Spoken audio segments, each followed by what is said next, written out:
Yeah, before just starting the actual session, so I just want to have a recap of the previous session, what we have discussed. So, which we have talked things related to basics of RPA. So, we have seen what is basically RPA, what are the different tools in the market. So, what are the like how do we consider process for the automations? So, what are the benefits of using RPA? Also, we have seen about things related to the team of a particular organization in terms of RPA as well as the life cycle. So in the life cycle, we also discussed right from the discovery phase, define phase, design phase, build, test, UAT, and also how we deploy the things finally and maintain the hypercare too, right? So these were the different phases, and also we have talked about the documentations that was involved in the particular process in terms of initial process analysis, and also where we have talked about different factors like business process definitions, uh, like the documentation involved, the business analyst availability, the process complexity, and also different factors like the test data availability and all these things. After which we have seen about PDD, where it's things related to the define phase, which we call as process definition document or the business requirement document, right? So where we are trying to talk something that was related to how we document the things of the process. So with the exceptions included related to the business. And also we have seen about what are the different target systems, a high level definition of the particular process and all these things. Right. So these were the things we have discussed in the today's session, which we have discussed. So in the today's session, so Pradeep is going to talk something that was related to the different products that was available in the UiPath. So we have vast set of products that was available, and we're gonna see how it's been utilized and all. Yeah, Pradeep, over to you. Thank you. Thanks, Aigaran. Thanks for the recap of previous session. So yesterday, as you said, we have discussed about the life cycle of RPA in UiPath. So today, what we are going to do? So if we are be in the part of RPA life cycle, so what kind of products we have it in RPA UiPath, and how we are going to use that products, and what are the list of that products available in UiPath. So we are going to check it today. So let me share my screen.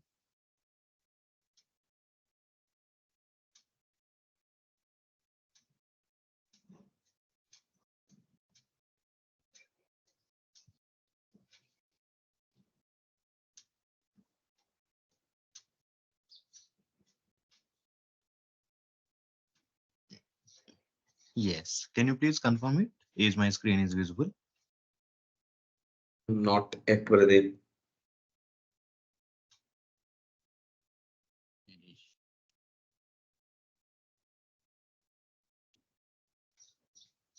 Now, Still no. I reshared it twice, but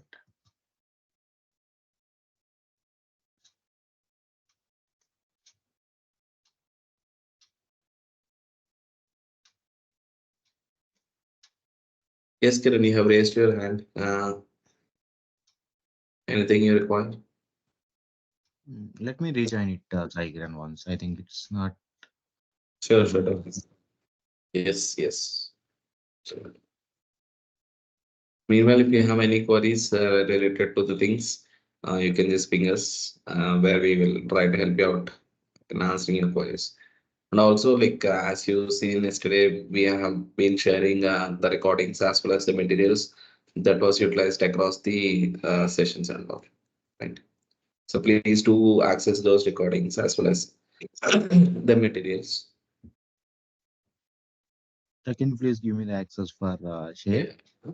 Yes. And some media as a presenter.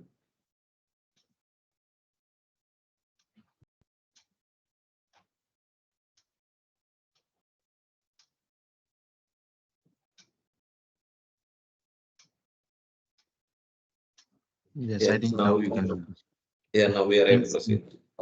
Thanks for the confirmation. So here I am going to present one of the PPT regarding our product list, which are the products are available in UiPath.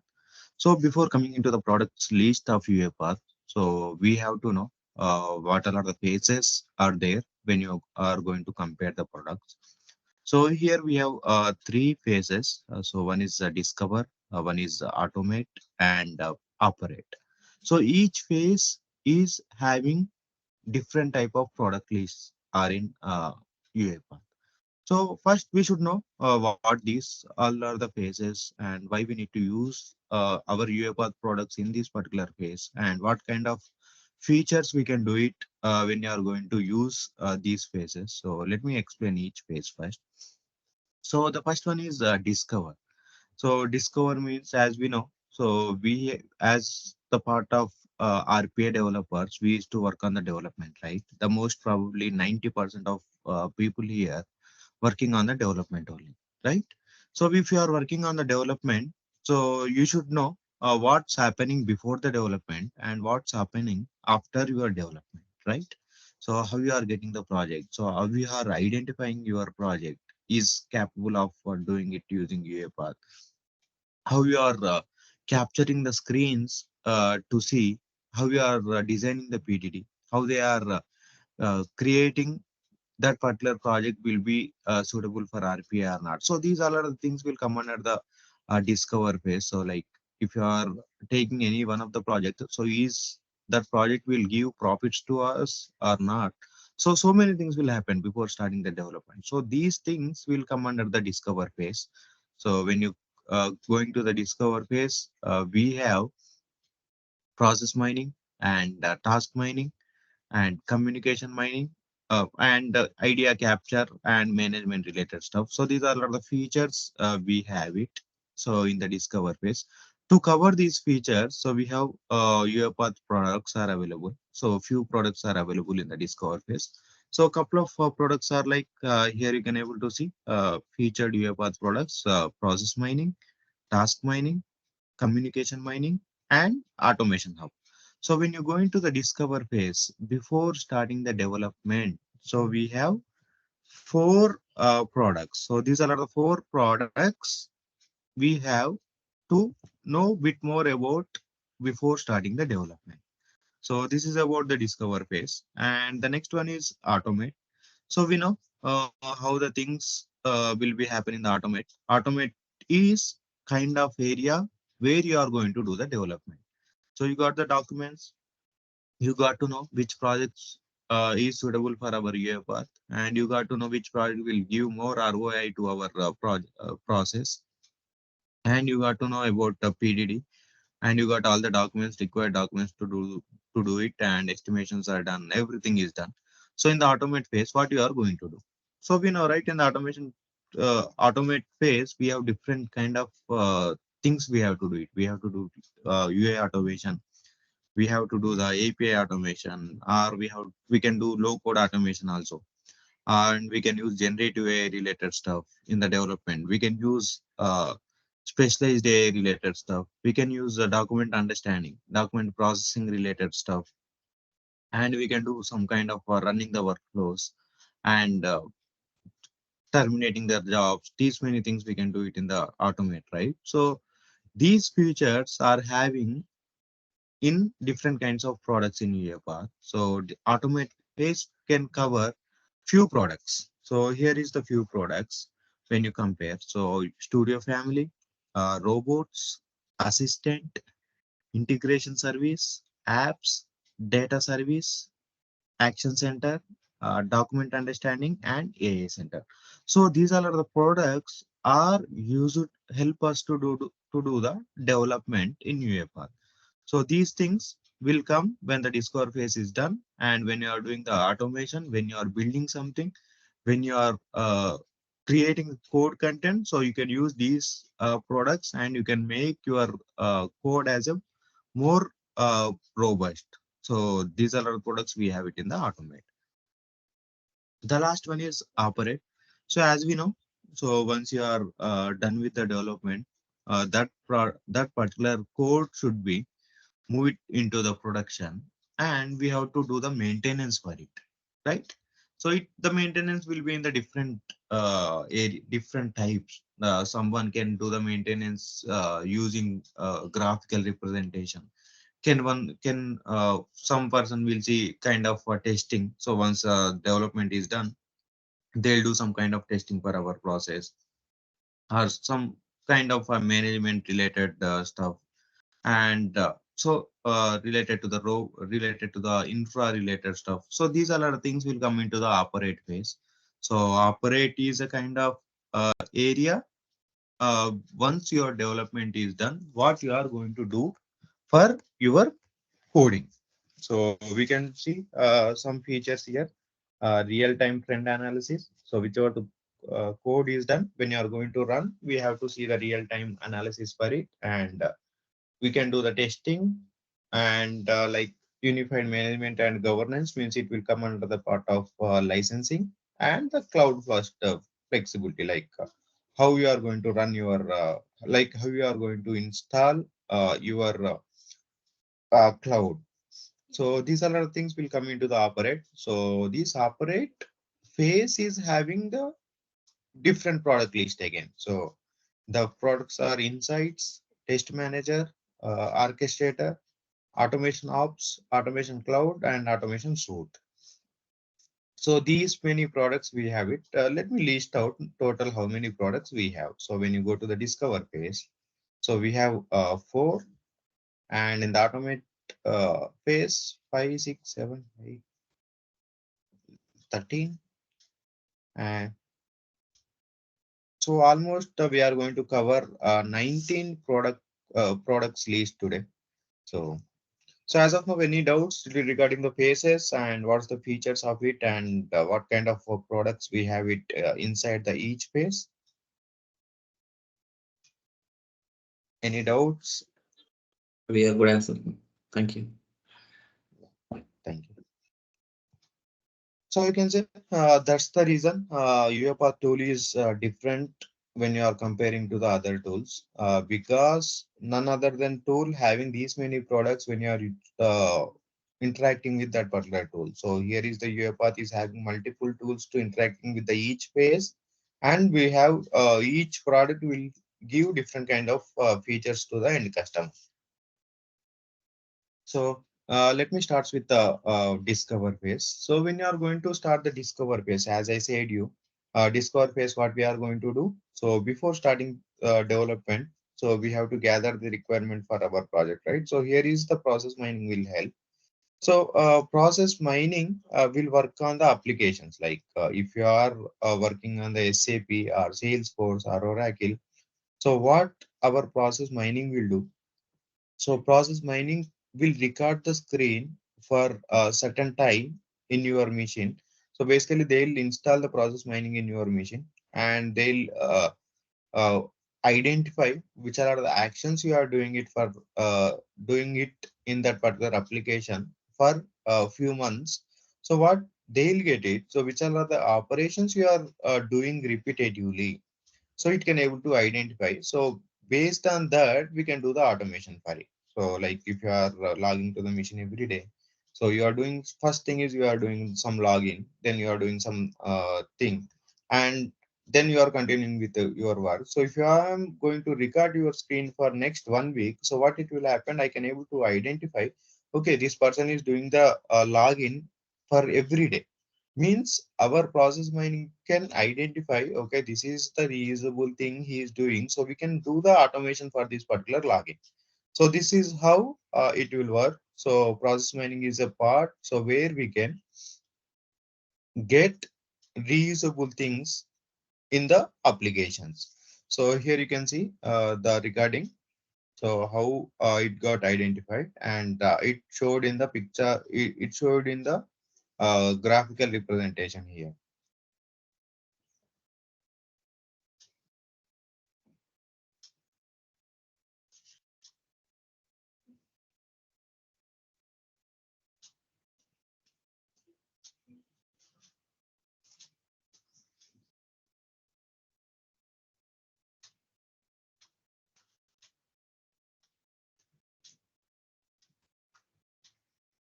So here it is doing some kind of process. So these are the things they have done it in the repetitive times. So this is what about the process mining.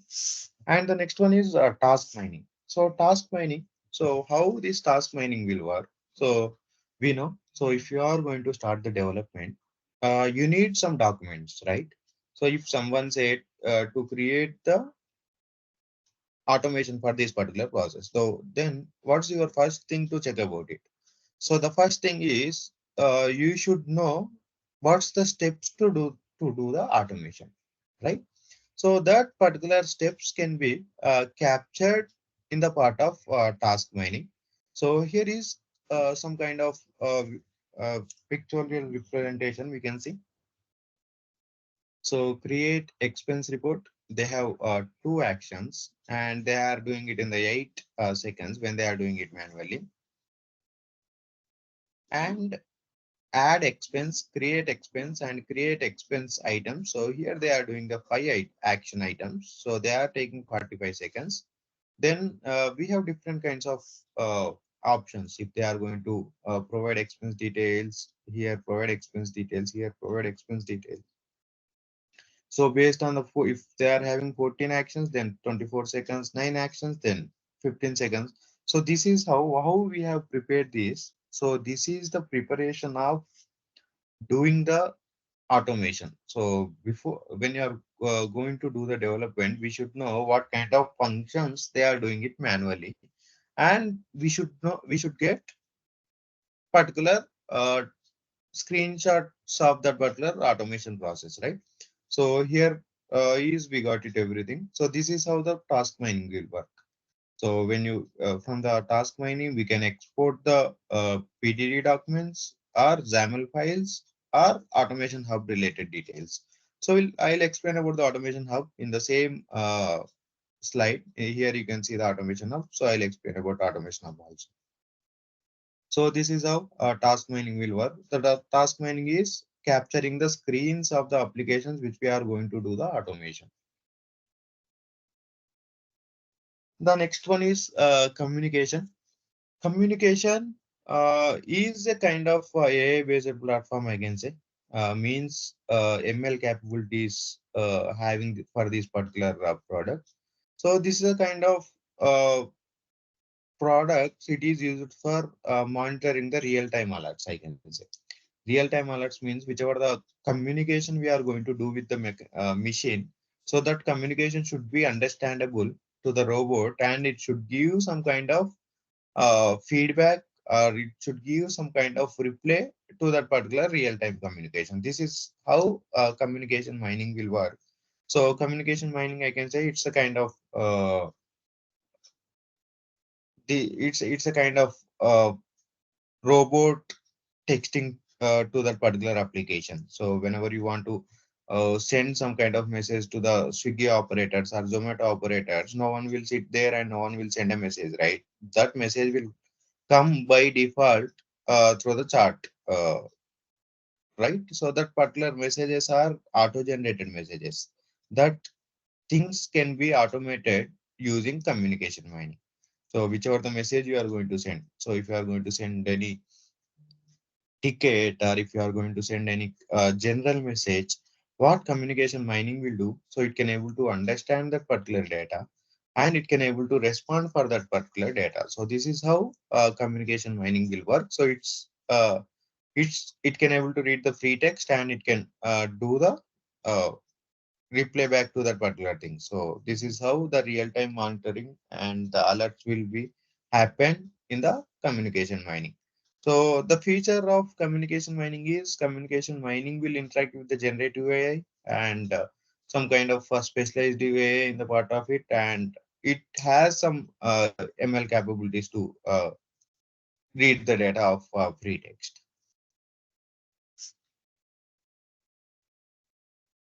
So here you can able to see. Let me start the recording from the first. Yeah. So here we got some kind of a label tree map, right? So here, let me zoom in. So some of the mails are related to the payment. Some of the mails are related to the reminder, chaser. Some of the mails related to the no action required. Some mails are related to the escalation and master data update. So see, it can able to do the classification. So it can able to do the classification for which kind of mails is it. So once it is able to do the classification, what it will do, it will read the data and then it will give some kind of real-time alert to that particular mail. So let me sorry,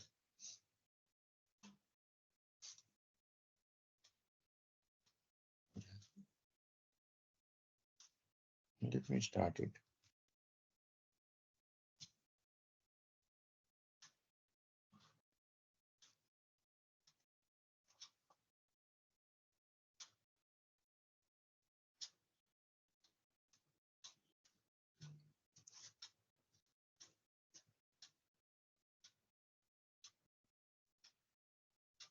See,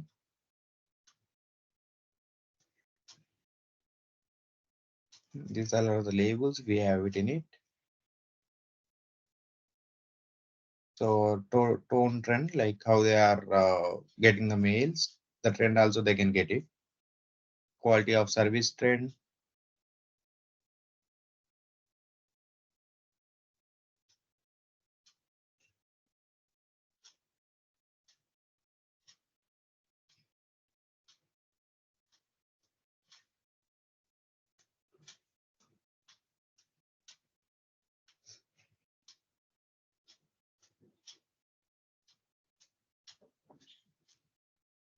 See, so this is how it's working. So it can able to read the data and it can able to identify what kind of clusters we have it in it and what kind of reports we have it and what's the tone of that particular sender and what's the message detail. So we have so many things are in communication mining. So in the feature sessions we can able to discuss about it. But it's this is the high level of communication mining.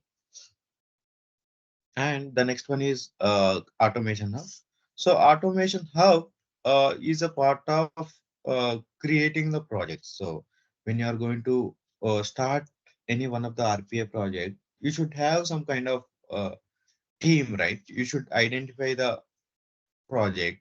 So then we should send that particular project to the review to the high level management so they can review it and they can say, so okay, this is good to do with the RPA or not. If they are going to say yes, then what we are going to do? We are going to do the implementation and then we are going to make it in the live, right? So this is how entire pipeline will work. So this is the same is happening in the automation hub. Automation hub is a kind of place where we can submit our ideas.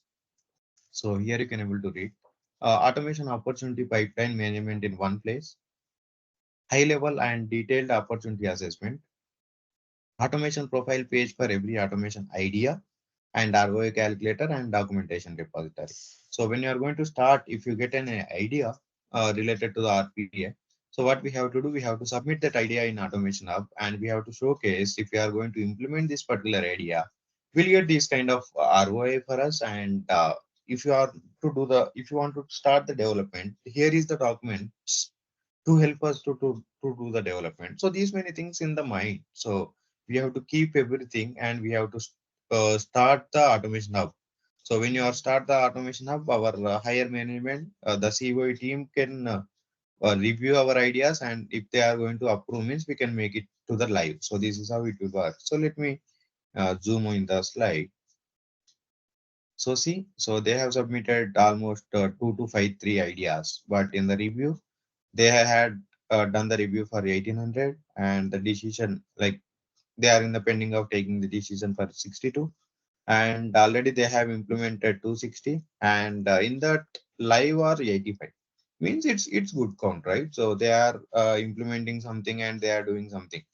So these all are the place where we can submit our ideas to do the automation. Once the idea is submitted here, we have to do it in the development in the automate phase only.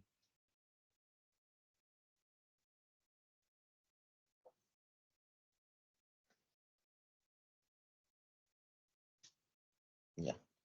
So we are good with the discover phase. So as of now, any doubts regarding the discover phase?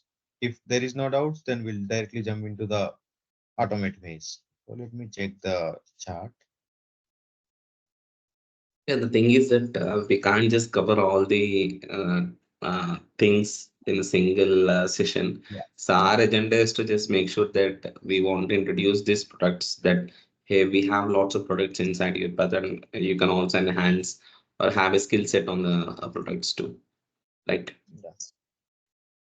So because if you let me give one idea. So before giving these product lists, so if you have one idea to implement the one idea to do it in the RPA. So if you get an idea, so you should know where we can implement that idea, which are the products we can use it in the uh, UiPath, right? So then only you can start working on it. So one of the example is, so one of the customer wants real time UI based application in the our RPA only. Then whichever the data he entered in that particular real time UI based application, that data will be stored in own UiPath mechanism, any of the storage. Then we have to read the data and we have to or do some kind of automation like integration automation without interacting with the SAP application. We have to enter the data to that particular application. So if we are getting these kind of requirement, then you should get an idea about which are the products are available in UiPath, how we can implement this particular idea. So first thing is you have to make interactive application, right? So that application will be done in the apps. Okay. Then the next step is you have to store the data in our storage, right? So his request is we should not store it in any third-party storages like SQL or any Excel or something. So what we can do, we can store it in the data service. We have one of the feature where we can store the data. The last one is without making the UI-based automation, we have to interact with the SAP and we have to enter the data. For that, we have integration service. So we have covered these three, whichever the requests are raised by the customer. But if you know that particular product list, then only you'll get an idea about it. So if you don't know about the product list, then you don't have any chance to go proceed with it, right? So that's the reason. What I'm going to explain today, just I'm going to explain all the products, which are the products are available. So and the high level of the product list.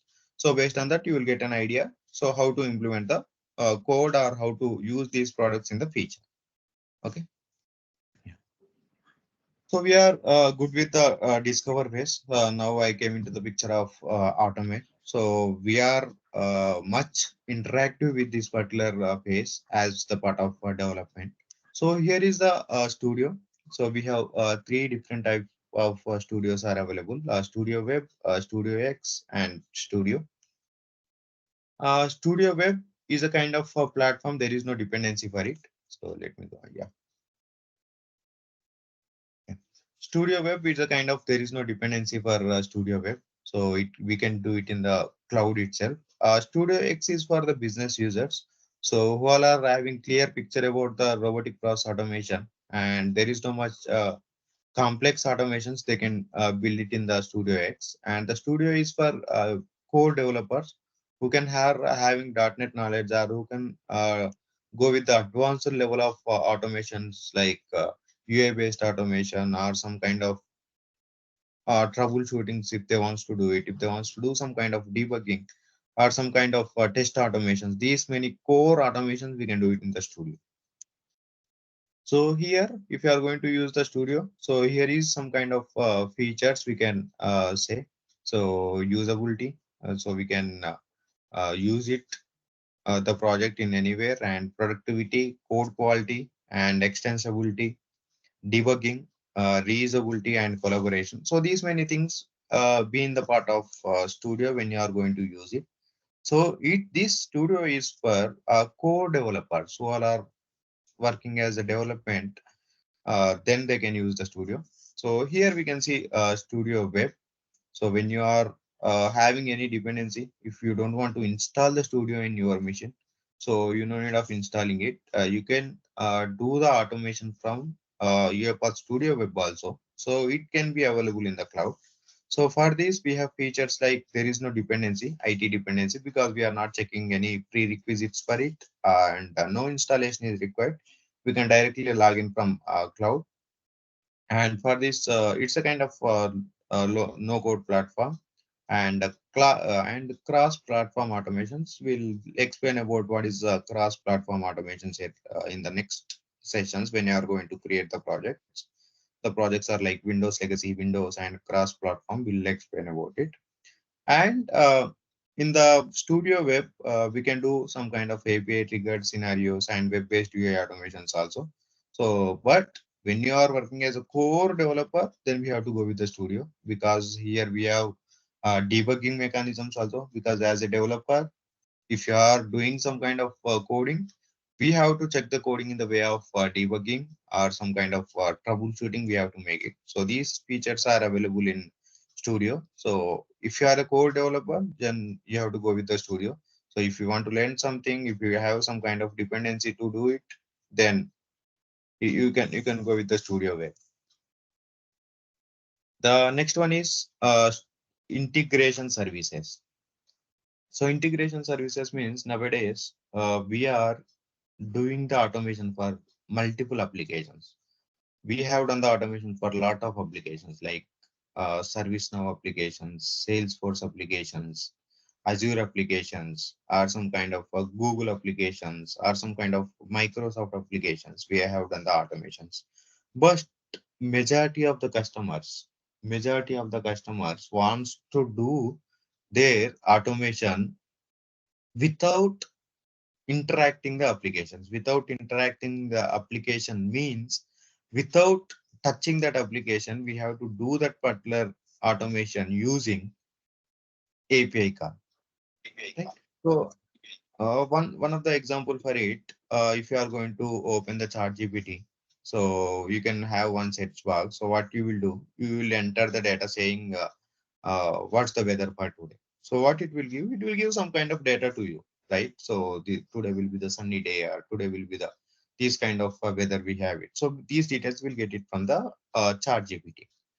But we have to do the same in the automation, but without opening the chart GPT. How we can do that?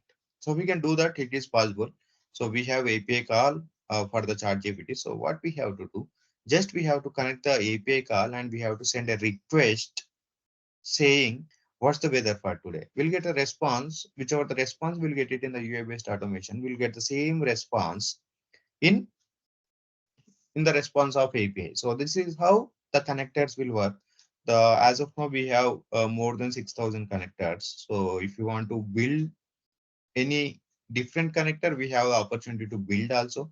So we can create our own connector builder. So this is how the integration services are working. So let me zoom in and show you a couple of connectors here. So here build your connector. So if you want to build your own connector, you can do it.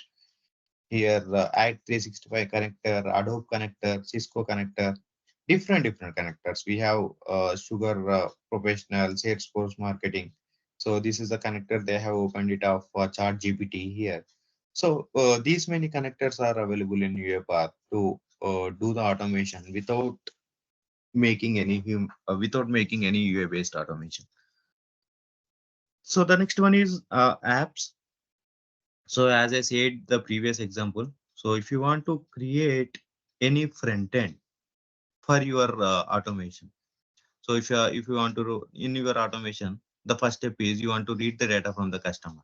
Like you should submit some kind of form details. So based on the details only, you have to do the automation. So in that case, so how we are going to do it? So we have to ask the customer, right, to fill the form or something. So to filling the form, we can create a page and we can show them in the beautiful way. So that's how UiPath apps is working. So again, UiPath apps is a very low code, no code platform. So this is a kind of interactive application to the end user. So they can enter the data in the, like one of the example is Facebook. So if you want to log in the Facebook, you have to enter the username and password, right? So that's the page is interactive with ours. So we are entering the details, then it is taking our credential and it is getting us to log in, right? So this is the same way we can create our own pages to the front end to showcase the customer. So that can be built in the UiPath apps.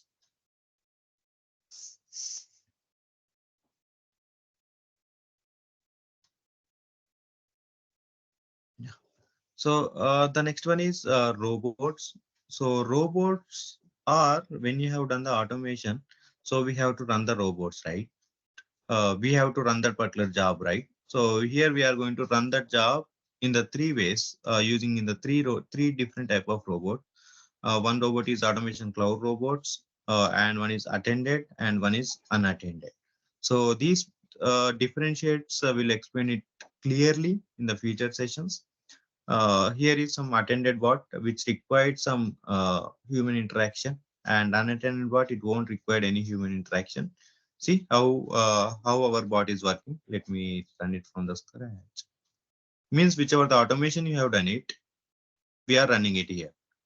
So just observe it how the things are going on. A robot download an invoice. So it's downloading the invoice in the backend. So then opening it and extracting the key information from the invoice.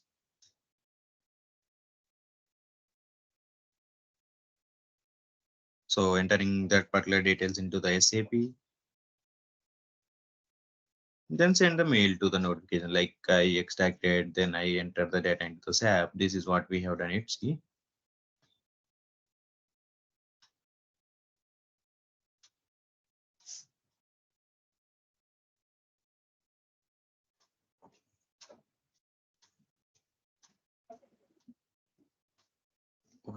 yeah. So this is how it's working. So this is the way we can see the robots. And the robots are three types, as I said, automation cloud robots, attended robots, or unattended robots. We'll explain how these robots are differentiable for each and which robot is suitable for what kind of automations. We'll go through it thoroughly in the future sessions. And the next one is UiPath Assistant. So how we have installed the UiPath Studio in our machine. So in the same way, we can get the UiPath Assistant also. So using UiPath Assistant, we can access the apps. Apps means as we have seen one of the product, right? So where we can create the front ends to the user. So we can access the apps, we can access the action center, we can access the automation hub and the marketplace directly from the assistant. So this is what assistant will work. And whenever you want to run the job, we no need of opening the studio because studio is a platform where we can edit the project. But assistant we can't edit it, just we can run it. So we can showcase to the end customer, we can run it from here and we can tell him this is the place where you can start the jobs, where you can stop the jobs. So this is the assistant. Let me showcase the recording of it. See, this is the assistant. They are running the job here. So once they started running, so it started and it started the execution for some kind of slot booking of the student, and it's sending the mail.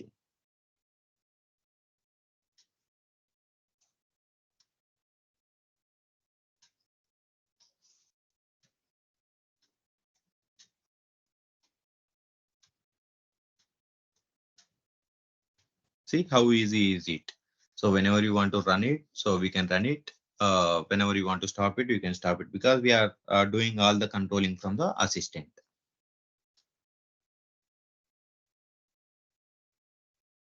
So the next one is Action Center. So Action Center is an area so where we can make the human in the loop and where we can make long running workflows and where we can do automations in one go. So the high level of Action Center is if you are working on the documents, okay, so you got 10 documents. So what you have to do, you have to read the data using our UiPath. So once you are able to read the data for the 10, you have to send a mail.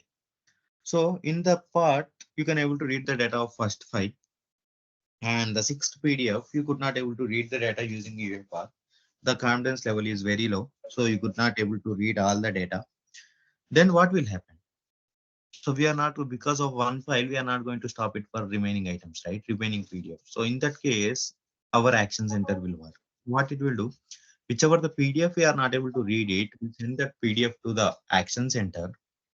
Action center is a kind of a place where where human can do the validation, like where he is not able to read the data as a robot, there human can validate and human can teach the robot, okay, this is the value we have to read, this is the value we have missed it, and he can do the submit. So this is how the things will work. So because of one PDF, we are not going to stop the process. So that's called as a long running workflows, and that's human interaction is called as a human in the loop. And let me go to the next slide. Yeah. So data service, as I said you, so if you are going to store some data without having any dependency of third-party tools like DBMS, SQL, or if you don't want to store it in Excel or CSV files, then where we can store it in UFR. So we have our own cloud storage. So that is called as data service. So we can here we can store the data in the format of different types, text, numeric, relational files, and more. So this is how we can use our own product to store the data, and we can use the data in the entering the data into the end parties, end part target applications.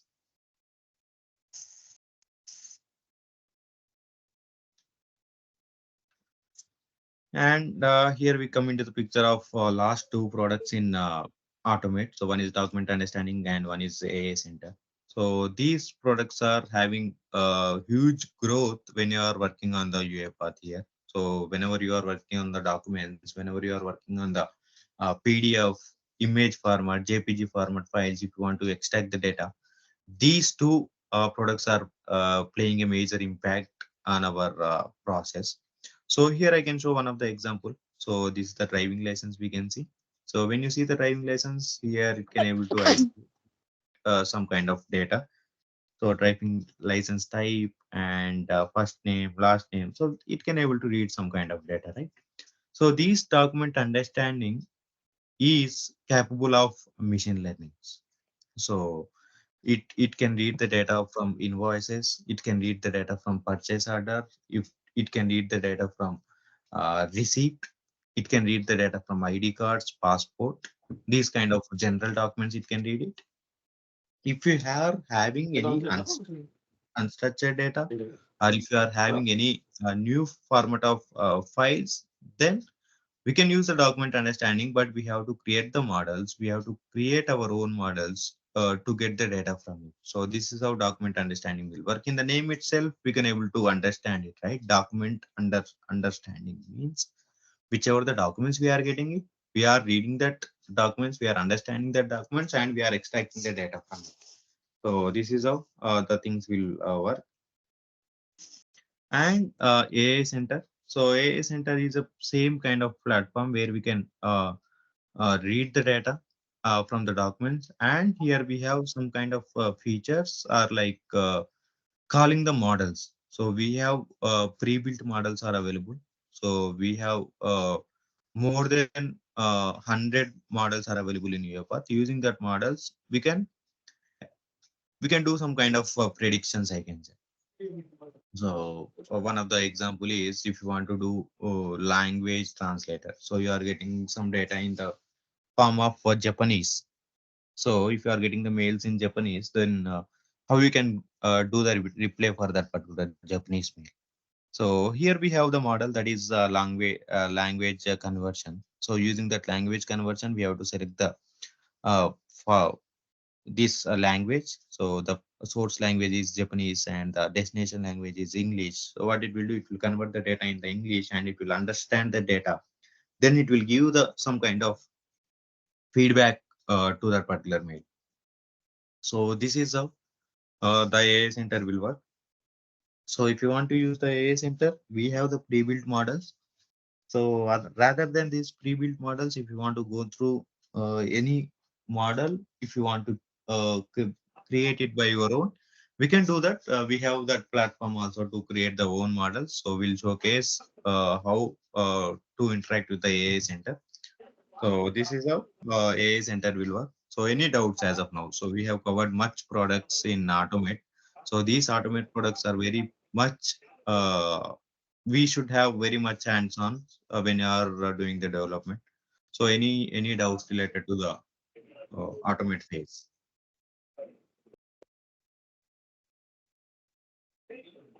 Let me go to the chart.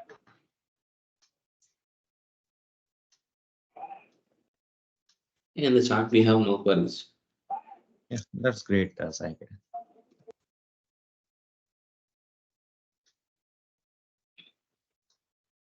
Yes. So we are good with the two phases. Just I'm going to recap it. So we are done with the discover phase and we are done with the automate phase. Discover phase is before doing the automation. So how we are bringing the application, how we are bringing the automation idea, and how we are creating the documents to do it in the automate phase. So these are all the things will be happen in the discover phase. And the next phase is automate. Automation means purely doing the development, purely creating the workflows, or purely making something to work out in the automation. So this is what we have done it in the automate. In the automate phase, we have covered basic studio interactive automation, integration automation, uh, interactive automation as apps, and documents related automation, and machine learning related automation. So whichever the process you want to build it, so based on your process, we have to choose the product here and we have to work on it. So the last thing is operate. So you are done with the discover and you are done with the automate. Means you are done with an idea, you are done with an implementation. Then what you are going to do for next? We won't leave, right? So once you are done with the development, we won't leave that particular automation. We have to make something.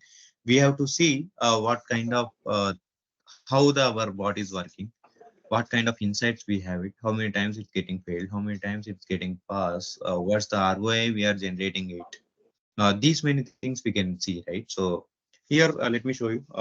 This is the insights page. Insights page is for graphical representation. So if you have done the projects for any of the client, so after 6 months, he wants to know, okay, we have developed this project. So it's been 6 months. So what we have done it in the previous 6 months. So you should know, right, what he achieved as in the part of ROI, as in the part of profit, I can say, in the simple way. So as the way of profit, what he got it. So to check it, so this insight will work. So we can design the insight based on customer request. Let it show you one of the example here. So this is one of the insight. So how many processes are ran? So this COI, this process ran this many times. Success rate is 82, 89, 95, 90, 90, 90, 34 means this process is getting too many failures. And the top 10 faulted process means whichever the top faulted process, what we can do some kind of enhancement for it. So we can redevelopment, or we can fix it where they are getting the issue. What, in which scenario they are getting an issue. So we can see that, and the top 10 most active users and active unique users in a week. So this is how we got some kind of insight about our automation process. And the next one is test manager. So once you are done with the development, so next thing is what we have to do. We have to test our project, right? So we have to test our project in the different scenarios. Testing the project is one of the example is you want to log in one of the application.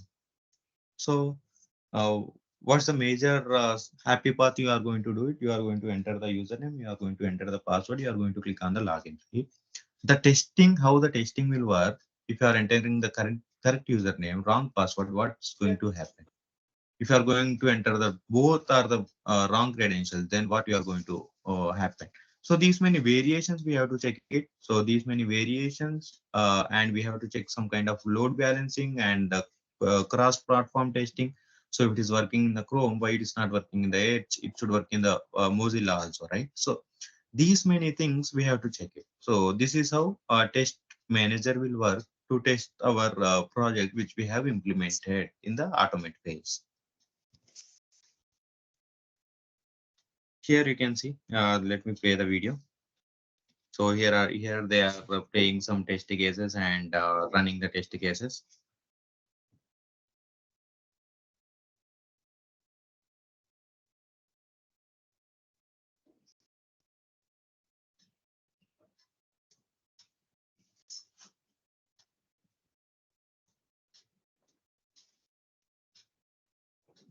See, this is how test manager will work. So the next one is orchestrator. So orchestrator, most probably everyone will use as a part of developer also, because we have a couple of dependencies to use this orchestrator. So see the process, whichever the process we have run it, whichever the process we have built it, we can see it in the orchestrator. And if you want to read any asset means the dynamic values which is usable for our process. So one of the example is credential. So credential is having username and password. We should not make it in the code because after 15 to 20 days, the password may expire. So that's the reason we should keep it from, we should read it from somewhere else. So we can read it from the assets. So whenever you want to change, we can change it. So these assets are four types: integer, boolean, string, and a credential format. And the queues function we have. So here we can read the input data and storage buckets. So if you want to store any documents, we can store it. And the triggers are two types. The major types are two. Time-based trigger. If you want to trigger the job on 10 a.m. every day, 11 a.m. every day, 12 a.m. every day, we can go with the time-based trigger. Or if you want to go with queue-based trigger, so whenever you got the data, then only you can trigger it. So that will be happen based on the queue-based trigger. And the next one is here you can see some kind of users. So what the users will happen, so in your automation, so how you are going to add the users and in which machines you are going to run it. So these things will be happen in orchestrator. So this is the most interactive place for the business users and for the developers also, because we have some dependency as assets, queues, and triggers related stuff. And the last one is related to the automation ops and automation cloud and automation suite. So these three things will not make impact on our roles as a developer. So these three things will be in the part of installation, I can say. So when you are going to deploy, so in your company, if you want to use Studio, or if you want to use any UiPath products, what kind of deployment it should be? It should be automation ops, or it should be automation cloud, or it should be the automation suite. So these are the different. Sorry. So these are the different variations we have it when you are going to do the deployment. So here you can see when you are going to do the automation ops, so applies existing install base. And when you see the automation cloud, so it's the same thing, which is provided by the UiPath team itself, that plugs your existing environment with identify the provider and other key system integrates. And when you see the automation source, so it's a kind of access, a full platform, single install in cloud, on-prem, Linux VMs, or bare metal server. So these things will come in the picture of deployment. So how we are going to deploy our UiPath studios or UiPath products in your company's organization limit. So this is how so these deployment mechanisms will work. So any questions for now as of now? So we are done with all the products, whichever the products we have it in UiPath. So we have covered almost around 20 of the products now. So any doubts or anything pending from the products list?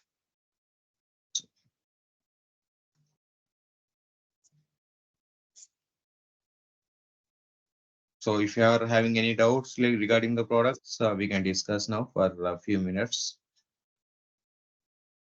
Yeah, so on a role basis, a developer doesn't want to know all these products, right?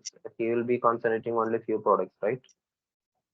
As a perspective of developer, so we are going to work on only automate phase related products only. But it's good to know about the Okay. product list, because how if you get an idea about, okay, I got, when you are working, okay, you got a chance to know, okay, this can happen through the RPA, then what will you do? So you can't Okay. interact with the team, right? So directly, instead of interacting with the team, you can directly upload your idea in automation hub. So this is a kind of product. If you know about the product list, you will get some kind of huge idea about your path products. So you can get some idea about it. But majorly we are working on the automation phase related tools only. The studio, document understanding, action center. So these things are a major impact when you are going to be a developer. Okay, you mean that automate phase, right? That is the Yes, only thing. automatically will make huge impact for us. So for the discussion only, they are mainly using this automation hub, or what is the main use of it? The automation is of just a kind of a pipeline, I can say. So basically, in organization, in small organization, we have only 10 employees. If you are working for any MNC, so the employees count will be 1,000 plus, right? So in 1,000 plus, who are getting idea, we can't track it, right? So if 10 persons are submitting the Okay. idea, we should track it, right? End of the day, end of the year, the ideas will be 1,000. So in that ideas, we should know how many ideas are implemented now, how many ideas are in live now, how many ideas we have done with the decision. So we should be able to Mhm. track the ideas, right? So that's the reason one of the platform that is called as a automation hub. So where we can track the ideas of employees. Okay. Okay. Oh. Yeah, I think everyone is So, clear. Sorry. so all these platforms are accessible for everyone, or how they Yes, are yes. restricting this access? No, it's accessible for everyone. You can check it in the cloud. We'll share the link with you. So in the cloud, you can able to Okay. get it. Yeah. Sure. Sure. Thanks. Thanks for it. Sure. Thanks everyone. Thanks for joining the session for today. We'll send you all the details in the WhatsApp group, and we'll share these particular documents also in the GitHub. Thank you. Thanks for joining. Yeah. Thanks. Yeah, thank Thanks you. for it. Have a great Bye day. bye. Thank you. Have a great day. Bye bye.